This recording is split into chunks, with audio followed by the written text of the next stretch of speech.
Welcome you in रसायन academy again. हमारा 11th class का जो थर्ड चैप्टर है, थर्ड यूनिट है, पीरियोडिक टेबल, वो चल रहा है। अभी तक हमने जो डिस्कशन किया वो ये था historical development of periodic table में पीरियोडिक टेबल कैसे डेवलप हुई, किस तरीके से साइंटिस्ट लोगों के माइंड में आइडियाज़ आए कि हम एलिमेंट्स को हम क्लासिफाई कर सकते हैं सो दैट कि जो क्योस है, क्योस की बात करेंगे कि जब कोई एक एलिमेंट की ये प्रॉपर्टी की ये इतने सारे एलिमेंट्स हैं तो इसको एक सिस्टमेटाइज वे में स्टडी किया जा सके। तो it is just making you can say order out of chaos और कुछ भी नहीं है। तो इसमें मैंने आपको द बर्नियर लॉ बताया, न्यूलैंड्स लॉ बताया, लोथर मेयर लॉ बताया, फिर मैंने आपको पीरियोडिक लॉ बताया मेंडलीफ का, और फिर आपको मेंडलीफ पीरियोडिक टेबल के बारे में एक जानकारी दी। उसी बात को थोड़ा सा आगे हम लेकर चलेंगे। देखिए, मेंडलीफ पीरियोडिक टेबल में जो एलिमेंट्स हैं, मतलब इनमें ऐसे जो हमारे पास है 1, 2, थोड़ा सा ही आइडिया मैं आपको बताना चाहूंगा, 3, 4, 5, 6, 7 एंड दिस इज 8। ये आपके पास 8 वर्टिकल ग्रुप्स हैं। इसमें इनको फर्दर डिवाइड किया गया क्या, ए बी है ना, ए बी इस टाइप से डिवाइड किया गया सभी को, ए बी है ना, और इसको डिवाइड नहीं किया गया। इसमें जो एलिमेंट्स है वो कौन से हैं, यहां पर इधर पीरियड आ गया। तो इसका फर्स्ट पीरियड है, यहां पे क्या आता है, लिथियम, और इधर 0 ग्रुप में आता है लिथियम, सॉरी हाइड्रोजन, और इसमें इधर 0 ग्रुप में आता है जो हालांकि मेंडलीफ के टाइम पे नहीं पता था, हीलियम। इसके बाद यहां पर क्या आते हैं, लिथियम है ना, इधर क्या आता है, beryllium, boron, carbon, nitrogen, oxygen, fluorine, ये एलिमेंट्स आते हैं। You should be knowing that these are the, और इसके बाद थर्ड पीरियड है, इसके लिथियम के नीचे क्या आता है, सोडियम, इसके नीचे क्या आता है, मैग्नीशियम, इसके नीचे क्या आता है, एल्यूमिनियम, इसके नीचे सिलिकॉन, इसके नीचे फास्फोरस, इसके नीचे सल्फर, और इसके नीचे chlorine. Basically these are periods, ये पीरियड है। This first period, this is second period, and this is a third period. तो elements of you see second and third period are in general termed as typical elements। इन्हें typical elements का नाम दे देते हैं। they are named as typical elements। why they are typical? because means they exhibit those properties which are expected exactly from their electronic configuration। they are typical, you can say, example of that type of the group of elements। अब इसमें एक है कि second, मैंने आपको क्या बोला, second और थर्ड ग्रुप के एलिमेंट्स को हमने नाम क्या दिया, typical elements.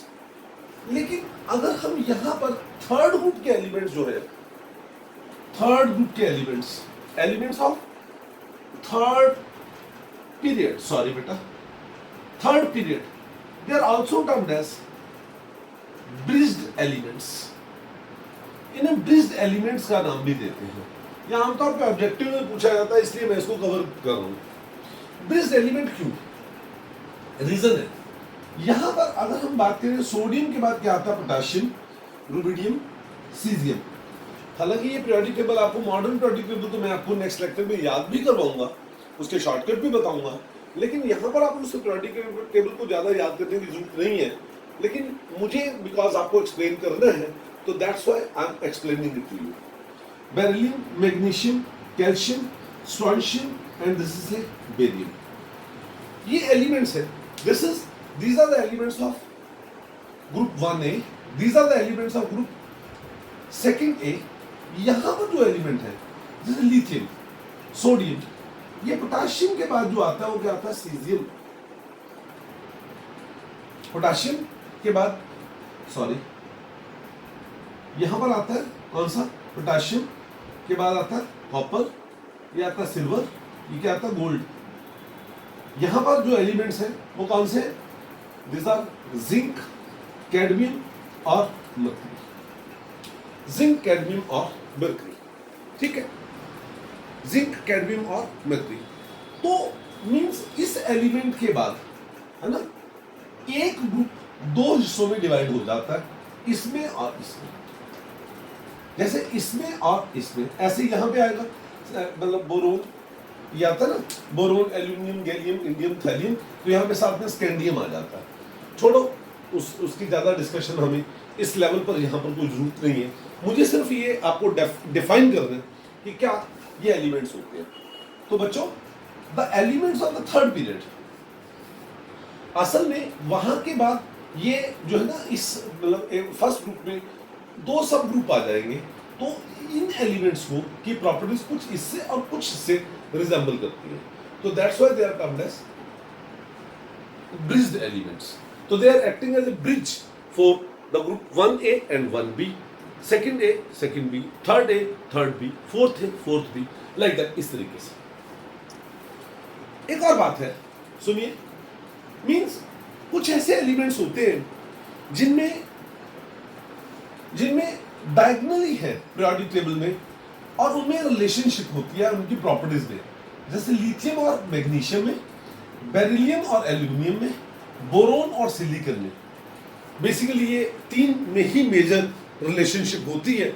These elements are also termed as diagonal pairs, या इनमें because they show relationship in their properties but they lies along the diagonal line in the periodic table, therefore they are termed as, इसलिए इन elements को एक नाम दिया जाता है, and what that name is, that is diagonal elements, and इस relationship को नाम देते हैं diagonal relationship। चलिए, मॉडर्न, जैसे मैंने आपको इससे पहले लेक्चर में भी बताया कि मेनली पीरियोडिक टेबल वाकई अच्छी पीरियोडिक टेबल थी। आज भी कई लोग इसका अभी एज सच यूज करते हैं, इट इज नॉट मतलब कि इसको रिजेक्ट कर दिया गया, no, this periodic table is not rejected at all, ये अभी भी एक्सेप्ट की जाती है कई जगह पर, ठीक है। लेकिन अभी जो हमें बात करनी है वो एक डिफरेंट लेवल पर, एक डिफरेंट ऑरा पे बात करनी, और वो बात है, एक साइंटिस्ट का नाम था मॉसले। मॉसले ने अपनी सारी लाइफ में जो रिसर्च वर्क किया वो किया दो चीजों के ऊपर, to determine atomic number and to determine atomic mass, और इनकी प्रॉपर्टीज को रिलेट करना दूसरी चीजों के साथ, दूसरी प्रॉपर्टीज ऑफ द एलिमेंट्स के साथ। सो एटॉमिक स्ट्रक्चर वाले चैप्टर में आपने एक चीज स्टडी की है, किसे this is a heavy metal, आपके पास ये कोई हैवी मेटल है, और इस हैवी मेटल के ऊपर अगर कोई आप क्या करते हैं, if you bombard some a beam of fast moving electrons, अगर आप इसके ऊपर एक beam of fast moving electron ऐसे बम्बार्ड करते हैं, तो यहां से क्या होता है, it produce some rays which are termed as X rays, which are termed as X rays. आपको पता है, when cathode rays they are made to bombard on the surface of some heavy metal, so then they get deflected and produce a type of rays which are termed as X rays। तो इन X rays की frequency को Mauchly ने find out किया, और इसकी frequency को इस metal के मतलब एटॉमिक मास के साथ रिलेट करने की कोशिश की। He tried to draw a curve between under the root of frequency of the X-rays and atomic mass of that metal, on which after bombarding that particular rays were produced। तो जब उसने ऐसा किया, है ना, he could not get any satisfactory relationship। तो after that what he did, उसने क्या किया, उसने एक नई प्रॉपर्टी को स्टडी किया, और वो नई प्रॉपर्टी क्या थी, that was Z। Z is what, atomic number. तो उसने एटॉमिक मास की बजाय क्या, कौन सी प्रॉपर्टी को रिलेट किया, एटॉमिक इक्वल नहीं है, रिलेट किया वर्सेस उसने क्या किया, he plotted a graph between the frequency of the X-rays produced and the atomic number of the metal on which that cathode rays were bombarded. तो उसे ये पता लगा, उसने जब इस चीज को देखा तो he found that the under the root of frequency is in better agreement with atomic number rather than that of say atomic mass of that element. उस एलिमेंट के एटॉमिक मास के कंपैरिजन में जो है ना atomic number was in a better relationship. तो immediately उसके दिमाग में एक बात आई कि दिस जेड, जेड मतलब क्या, atomic number, it could be another fundamental property, it could be another fundamental property to relate periodicity, जिसको हम periodicity के साथ रिलेट किया कर सकते हैं, जिसको हम periodicity के साथ रिलेट कर सकते हैं। तो he tried, उसने क्या किया, इमीडिएटली ये सारा काम उसको एक आइडिया मिला और इस बेसिस के ऊपर उसने क्या किया, एलिमेंट लिया, उसका एटॉमिक नंबर देखा, है ना, काफी सारे एलिमेंट्स लिए, उनके एटॉमिक नंबर लिखे और एक पर्टिकुलर प्रॉपर्टी को देखा and he saw that it show a periodic relation. ठीक है, तो इसने जब उस पीरियोडिक रिलेशन को एटॉमिक मास के साथ कंपेयर किया तो he found that all the properties can be better correlated if we take atomic number as the function of periodicity rather than that of atomic mass. तो इसके basis के ऊपर उसने एक लॉ दिया and that law is nothing else but it is known as, उस law को नाम देते हैं मॉडर्न पीरियोडिक लॉ। उसे क्या नाम देते हैं, मॉडर्न पीरियोडिक लॉ। ये मॉडर्न पीरियोडिक लॉ की क्या स्टेटमेंट है, इसके स्टेटमेंट ये है, वो ये कहता है physical and chemical properties, physical and chemical properties of the elements,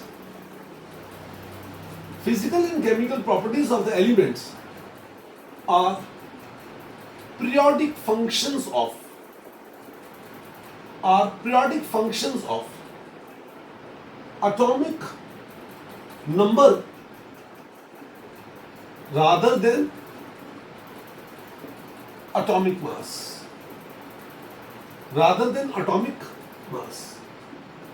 this is relationship, this is the definition of what is known as a modern periodic law। और इस मॉडर्न पीरियोडिक लॉ को ध्यान में रखते हुए एक नया पीरियोडिक टेबल फ्रेमअप किया गया and that new periodic table which was framed up is known as a modern periodic table,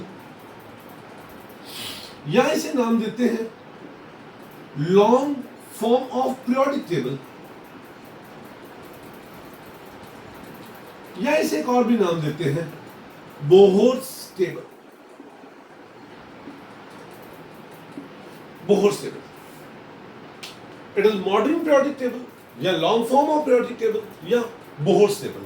तो ये आपके पास क्या है, this is modern periodic law. मैं दो हल्के हल्के से क्वेश्चंस आपको करवाता हूं। आमतौर पे ये सीबीएसई लेवल में क्वेश्चंस पूछे जाते हैं और क्वेश्चन ये है, मैं क्वेश्चन ही लिखता हूं। क्वेश्चन है, हमें कहते हैं define modern periodic law,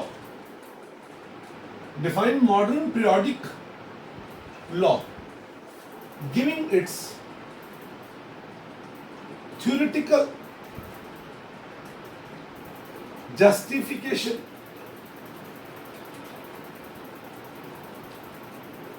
define modern periodic law giving its theoretical justification। Simple सी बात है कि डेफिनेशन मॉडर्न पीरियोडिक लॉ की अभी तो मैंने आपको समझाई। क्या बोला कि that physical and chemical properties of the elements are periodic function of atomic number rather than that of atomic mass। अब मैं यहां पे कहूंगा कि एटम में बच्चे बेसिकली दो पार्ट्स हैं, एक तो क्या है न्यूक्लियस, एक तो क्या है न्यूक्लियस जिसके बीच में क्या कुछ होता है, प्रोटॉन्स होते हैं और न्यूट्रॉन्स होते हैं बेसिकली, और एक इसके बीच में क्या होता है एक्स्ट्रा न्यूक्लियर पार्ट शेल्स, जहां पर क्या होते हैं इलेक्ट्रॉन्स होते हैं, इलेक्ट्रॉन्स होते हैं ऐसे, ठीक है, इस तरह से इसमें इलेक्ट्रॉन्स होते हैं। तो there are two things, two parts, one is nucleus and other is extra nuclear part shells जिसमें इलेक्ट्रॉन्स होते हैं। और आपको ये पता होना चाहिए atomic number is equal to n number of protons और नंबर ऑफ इलेक्ट्रॉन्स। ये नंबर ऑफ प्रोटॉन्स या नंबर ऑफ इलेक्ट्रॉन्स के बराबर, it is equal to number of protons और number of electrons. Yes, this is atomic number. अब आप एक simple सी बात देखें, आपने लोअर क्लास में भी पढ़ा है कि जैसे सोडियम रिएक्ट करता है, आपको पता है सोडियम में 11 इलेक्ट्रॉन है, 281, तो अपना एक इलेक्ट्रॉन लूज करता है। क्लोरीन रिएक्ट करता है, उसमें 2877 इलेक्ट्रॉन है, तो एक इलेक्ट्रॉन लेता है टू कंप्लीट इट्स ऑक्टेट। कहने का मतलब ये हुआ कि that these are electrons which participate in the chemical reactions. तो हम ये कह सकते हैं because during the chemical reactions these are electrons which take part, electrons हिस्सा लेते हैं, these are electrons which take part in the chemical reaction and not the nucleus. Therefore, the property which is associated to define the number of electrons should be a better fundamental property to explain the periodicity rather than that of the atomic mass which is a nuclear property. तो हम ये भी कह सकते हैं अगर brief में लिखना हो, because atomic mass is a nuclear property and nucleus do not take part in the chemical reactions, while atomic number is the property which is related to that of the number of electrons which actually take part in the chemical reactions. So therefore atomic number is a better fundamental property rather than that of atomic mass. एक question और आता है और वो question है, वो question है what do you mean by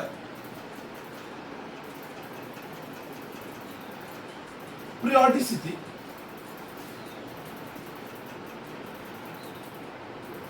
periodicity से आपका क्या मतलब है? What do you mean by periodicity? Give its justification. इसका आप theoretical justification दो. What do you mean by periodicity? Give its theoretical justification. हम ये what do you mean by periodicity? Periodicity का मतलब क्या होता है? Period. एक after a regular interval कोई भी जो चीज, कोई भी एक happening हो, उसे हम क्या बोलते हैं? Periodicity. तो यहाँ पे हम क्या कहते हैं कि जब एलिमेंट्स को अरेंज किया जाता है इन सम सीक्वेंस, तो सिमिलर प्रॉपर्टीज रिपीट देमसेल्फ. तो repetition of the similar properties of the elements is termed as periodicity. Periodicity refers to the repetition of the similar properties of the elements when they are arranged in any specific manner. That is when they are arranged in the periodic table. तो कहता है what is its cause? इसका cause क्या है? देखिए, अगर मैं बात करूं लिथियम, सोडियम, पोटेशियम, इनकी बात करता हूं. I talk about lithium, sodium, potassium. Lithium की इलेक्ट्रॉन की कॉन्फ़िगरेशन 1s2 2s1, सोडियम है 1s2 2s2 p6 3s1, potassium है 1s2 2s2 2p6 3s2 3p6 and it is 4s1. ये तीन ऐसे एलिमेंट्स हैं जिनकी प्रॉपर्टी सिमिलर है एंड लिथियम के बाद वो प्रॉपर्टी रिपीट होती है विद सोडियम, फिर रिपीट होती है विद पोटेशियम. ऐसा क्यों होता है? ऐसा इसलिए होता है कि इसके आउटर मोस्ट शेल में एक, इसके और इसके, इन तीनों की कॉन्फ़िगरेशन सिमिलर है. तो हम ये कह सकते हैं that the fundamental cause of periodicity, periodicity का जो फंडामेंटल कॉज है वो क्या है?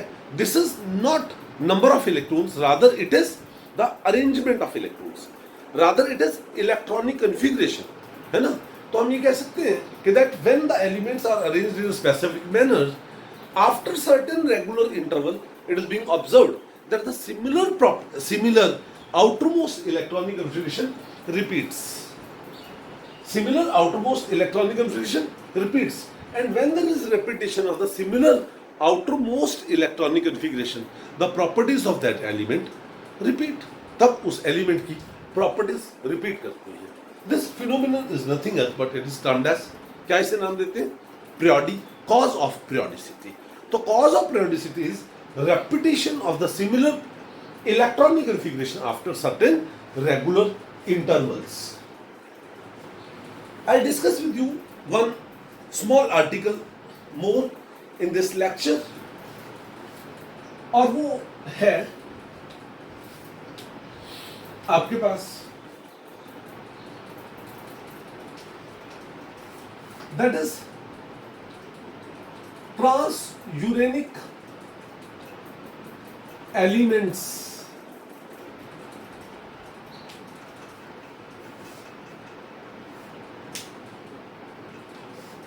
When I started the discussion of periodic table in the last lecture, मैंने आपको ही बताया कि there are approximately 118 elements known. लगभग 118 elements जो है ना वो known है. लेकिन out of those 118 elements, the element up to 92 are natural occurring. जो एलिमेंट है up to 92 वो natural occurring elements है. ये यूरेनियम होता है. एंड उसके बाद जितने भी एलिमेंट्स हैं, है ना, 92 ऑनवर्ड, वो सभी वो वाले एलिमेंट्स हैं विच आर मैन मेड, जो आदमी ने खुद बनाए हैं. There are certain processes which are known as artificial transmutation of the elements. Nuclear reactions होती हैं उसमें, तो उससे एक एलिमेंट को दूसरे एलिमेंट में ट्रांसफॉर्म किया जा सकता है. तो आर्टिफिशियल ट्रांसम्यूटेशन से वो बनाए गए. अब पहली बात, वो जितने भी एलिमेंट्स होते हैं वो बहुत कम अमाउंट में होते हैं, रेडियो एक्टिव होते हैं, इसलिए उनकी केमिस्ट्री के बारे में अभी बहुत ज़्यादा पता नहीं है. लेकिन हाँ, एग्जिस्टेंस उन एलिमेंट्स की है, ये हमें पता है.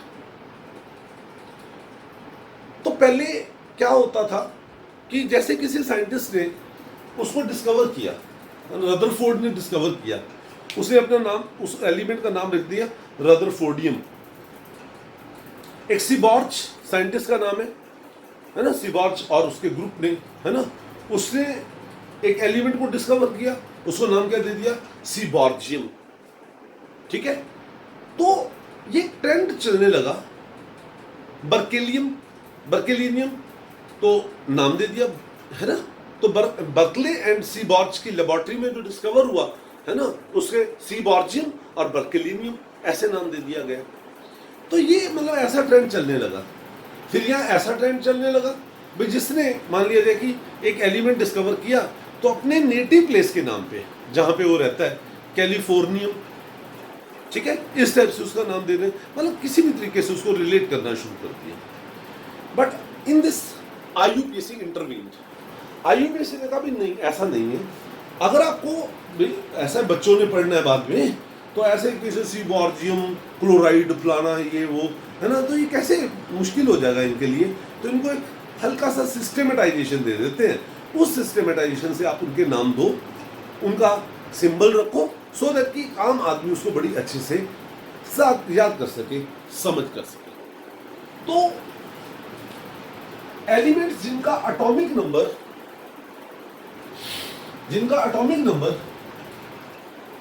Z more than 100 है, उनका IUPAC नॉमेनक्लेचर कैसे दिया जाता है.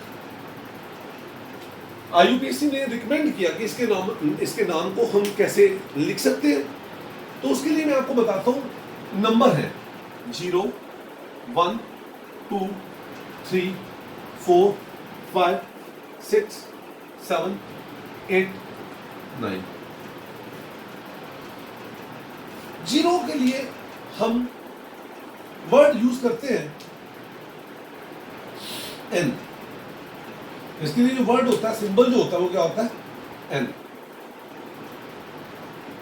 इसके लिए U, इसके लिए B, बाई, इसके लिए T, ट्राई, इसके लिए 4 क्वाड, इसके लिए 5 पेंटा, इसके लिए 6 हेक्सा, 7 सेप्ट, 8 ऑक्ट, 9 इन ई।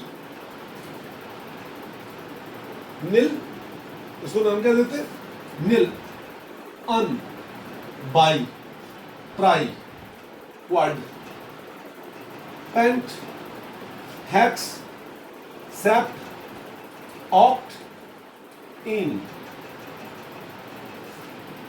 अब वो कहते हैं जिस भी एलिमेंट का आपको नाम लिखना है, उसका सिंबल लिखना है, तो आप उस एलिमेंट को लिखो। सपोज ये एक एलिमेंट है जिसका एटॉमिक नंबर है 100, ये है 101, ये है 102, ओके, 103, 104, 105, ये। इसके लिए कहते हैं इसका सिंबल ऐसे करो 1 यू, इसको कैप्स पे, बाकी 2 जो है उसको स्मॉल रनिंग लेटर में, यू एन एन उसका सिंबल होगा। जैसे इसका सिंबल क्या होगा? U N U. इसका सिंबल क्या होगा? U N B. इसका सिंबल क्या होगा? U N T. इसका क्या होगा? U N Q. इसका सिंबल क्या होगा? U N P. ऐसे सपोज करो कोई एलिमेंट है जिसका एटॉमिक नंबर है 122 से 124 से 201 से 100, है ना, 138, 138। तो इसका सिंबल क्या होना चाहिए? अब आप खुद ही बता सकते हो क्या होना चाहिए। यू बी बी, ये क्या है? यू बी क्यों, ये क्या है? B capital, N nil, U, इसका क्या आएगा? U T O. ये इनके सिंबल हो गए। अब इसको नाम कैसे देंगे? कहते हैं इसको नाम ऐसे दे दो, इसका नाम होगा un nil nilium, end में ईएम लगा दो। इसका नाम un nil unnium, un nil bium, un nil un nil trium, un nil quadium, un nil pentium, un bi bium, un bi quadium, un bi nil unium, un tri octium. इस तरीके से हम किसी भी element का नाम, उसका symbol दे सकते हैं जिसका एटॉमिक नंबर 100 या उससे ज्यादा है। This is what was recommended by IUPAC। I hope so कि आपको ये वाला लेक्चर समझ आया होगा। इससे जो नेक्स्ट लेक्चर में मैं आपको करवाऊंगा वो है the simple way to learn periodic table. एक पोएट की तरह, है ना, हम पीरियोडिक टेबल को गा देंगे। यस, आप इस तरीके से आप बोलते चले जाओ, पीरियोडिक टेबल लिखते चले जाओ।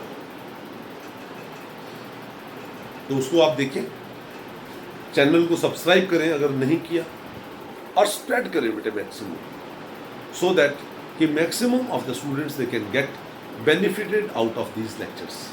Thank you and have a nice day.